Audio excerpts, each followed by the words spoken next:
तो हम इस पार्ट में डिस्कस करेंगे फुटप्रिंट्स विदाउट फीट के first chapter the triumph of surgery के क्वेश्चन एंड आंसर। फिर चलिए शुरू करते हैं। फर्स्ट क्वेश्चन है, why is Mrs Pumphrey worried about Tricki? Mrs Pumphrey Tricki के बारे में चिंतित क्यों थी? आंसर है, Mrs Pumphrey is worried about Tricki because he is unwell. He has refuse to eat food and had bouts of vomiting. तो Mrs Pumphrey उसके बारे में इसलिए चिंतित थी क्योंकि वो बीमार था और वो खाना खाने से इनकार कर रहा था और साथ साथ ही वो बहुत सारी उल्टियाँ भी कर रहा था। She feels that he is suffering from a serious health issue such as malnutrition. उसको ऐसा लगता था कि ये किसी एक सीरियस बीमारी से ग्रस्त है जिसको मेल न्यूट्रिशन बोलते हैं, यानी कि कुपोषण का शिकार हो चुका है। Question number 2, what does she do to help him? Is she wise in this? और उसने इस बारे में उसकी कैसे सहायता की? क्या वो इस विषय में समझदार थी? आंसर क्या होता है, Mrs Pumphrey starts giving him extra snacks like malt, cod liver oil and Horlicks. तो मिसिस पम्फ्री ने उसको बहुत ज़्यादा खाना देना शुरू कर दिया। Apart from his main meals to improve his condition. अब जो उसकी रेगुलर मील्स हुआ करती थी उसके अलावा भी मिसिस पम्फ्रे ने ये सारी चीज़ें उसको खिलाना शुरू कर दिया। She also continues to satisfy his sweet tooth with cream cakes and chocolates. जैसा कि वो बताती है कि उसने उसको मिठाई देना भी जारी रखा, जैसे कि उसको क्रीम केक खाना पसंद था, चॉकलेट्स खाना पसंद था। She does not give him any exercise, और उसने उसको बिल्कुल भी एक्सरसाइज नहीं कराई, considering his listlessness as well. She is not wise in doing so because over feeding Tricki is worsening his condition instead of improving it. It has made him very fat and lazy. और इसको ना काफ़ी ज़्यादा इन चीज़ों ने बहुत ज़्यादा सुस्त कर दिया और वो बहुत मोटा हो चुका था।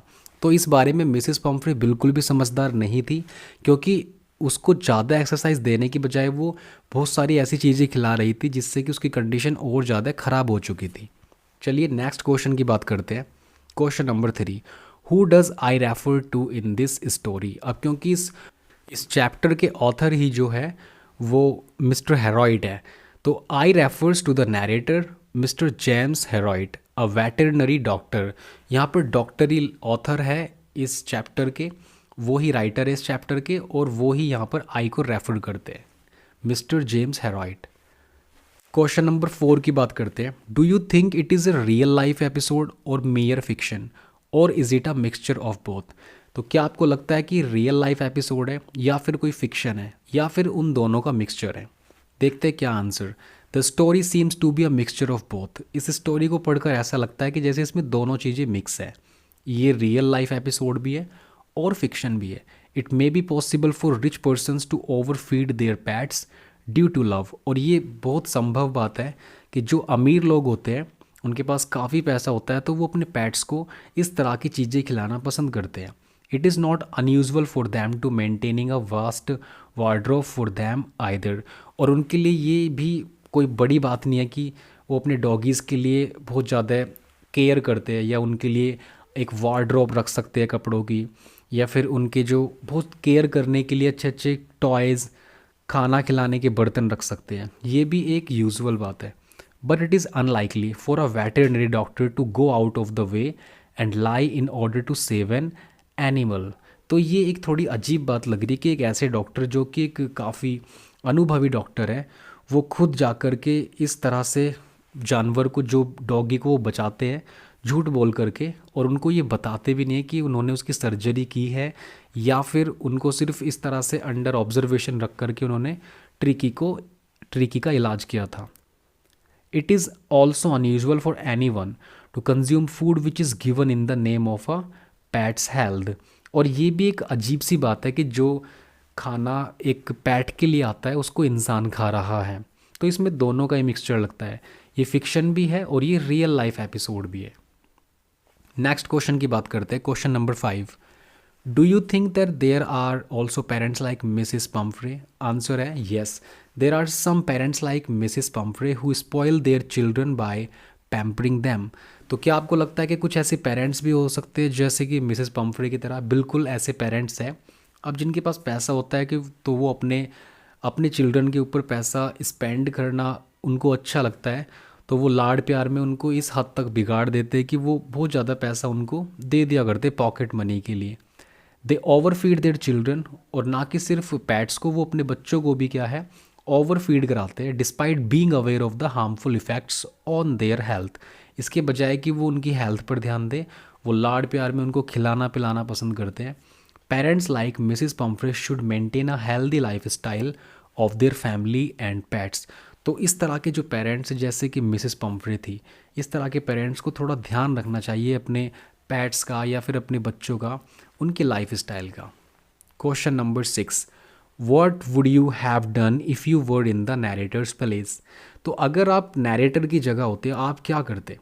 If I were in the narrator's place I would have treated Tricki with a similar amount of compassion and love. अगर मैं नैरेटर की जगह होता, अगर मैं मिस्टर हेरॉइट की जगह होता, तो मैं भी उसको सेम अमाउंट ऑफ लव और कंपैशन ही ऑफर करता। I would have been equally caring as mister James Herriot towards Tricki, और मैं उसके लिए उतना ही केयरिंग होता जितना कि मिस्टर जेम्स हेरॉइट थे ट्रिकी के लिए। I would have just been a little more stern while advising Mrs Pumphrey to put Tricki on a strict diet, और मुझे थोड़ा सा और ज़्यादा सख्त होने की आवश्यकता थी जब मैं मिसिस पम्फ्री को एडवाइस दे रहा हूँगा। Tricky on a strict diet, knowing her way of showing love. I would have also not consumed Tricky's share of eggs, wine and brandy sent by Mrs. Pumphrey. और जब वो tricky के लिए खाना आया करता था तो मैं शायद जैसे मिस्टर जेम्स रॉइट ने किया था उस तरह से मैं बिल्कुल नहीं करता कि जो खाना पैट्स के लिए आ रहा है वो मैं बिना उनको बताए उनका खाना कंज्यूम कर रहा हूँ। Question number 7, The episode described the silly behavior of a rich woman who is foolishly indulgent, perhaps because she is lonely. Do you think such people are merely silly or can their action cause harm to others? Answer देखते हैं। Mrs Pumphrey's action had a harmful reaction on Tricki's health. अब जो कुछ भी Mrs Pomfrey कर रही थी लाड़ प्यार में, उसका एक बुरा प्रभाव तो था ही ट्रिकी की सेहत पर। She was over parenting and over feeding Tricki in the name of love.